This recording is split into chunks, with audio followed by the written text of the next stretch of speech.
मैंने विधायक बनने के बाद अपनी दातागंज विधानसभा के विकास को सर्वोच्च प्राथमिकता पे रखने का काम किया और जो काम लगभग आज़ाद भारत होने के बाद जब से विधानसभा बनी है नहीं हुए, मैंने आदरणीय योगी जी की सरकार में वो अपने प्रयास से करवाने का कोशिश की और उसी के अंतर्गत मैंने इस विधानसभा के समरेर में एक कृषि विज्ञान केंद्र की स्थापना की जो लगभग आधा बन चुका है और समरेर में जिसका कार्य बड़ी प्रगति से चल रहा है। इसके साथ ही मैंने एक फायर स्टेशन जो पूरी विधानसभा में कहीं नहीं था, तहसील में कहीं नहीं था, दातागंज में लगभग आधा बन चुका है। फायर स्टेशन का निर्माण कार्य भी प्रगति से चल रहा है। ओसावा में एक डिग्री कॉलेज की स्थापना की है जो पूरी विधानसभा में कोई राजकीय महाविद्यालय नहीं था, तो वहाँ पर एक महाविद्यालय बनाने का काम भी किया है। इसी तरीके से नगरिया खनूप पर रामगंगा पे एक बहुत बड़ा पुल जो रामगंगा पे लगभग 60 करोड़ का, उसका निर्माण भी बड़ी प्रगति से तेजी की ओर चल रहा है।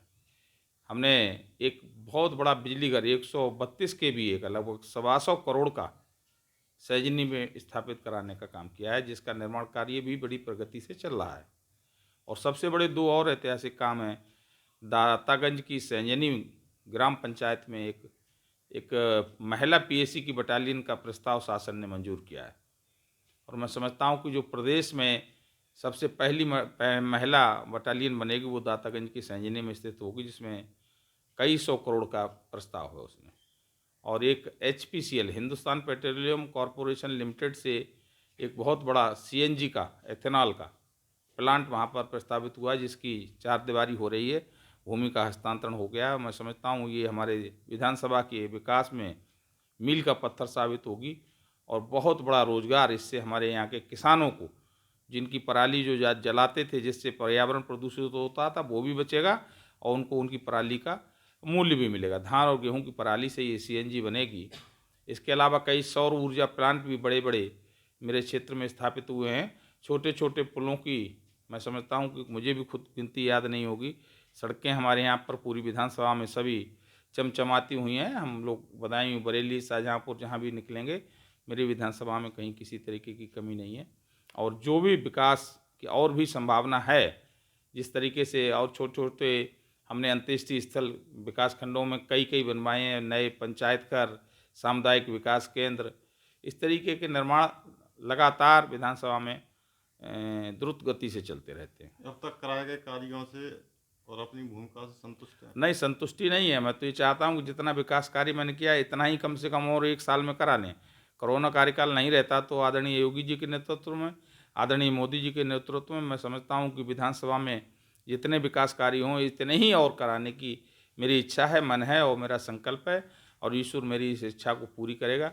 मेरी विधानसभा में रोजगार की कमी थी, उसके लिए भी एक फैक्ट्री लगवाने की मेरी इच्छा है। अगर ईश्वर ने चाहा तो उसे भी पूरा कराऊंगा।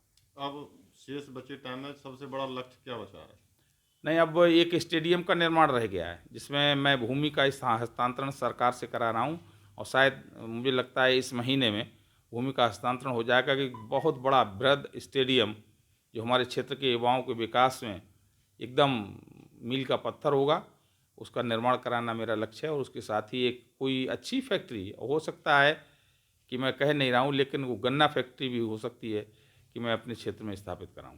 क्षेत्र की जनता से कुछ कहना चाहेंगे? नहीं, क्षेत्र की जनता का बहुत प्यार मिला है, उनका आशीर्वाद मिला है। उन्होंने बड़ी एकजुट होकर बिना जातिगत आधार के मुझे बहुत बड़े मतों से जिताने का काम किया है। मैं उनका आभारी हूँ, उनका वंदन अभिनंदन करता हूँ।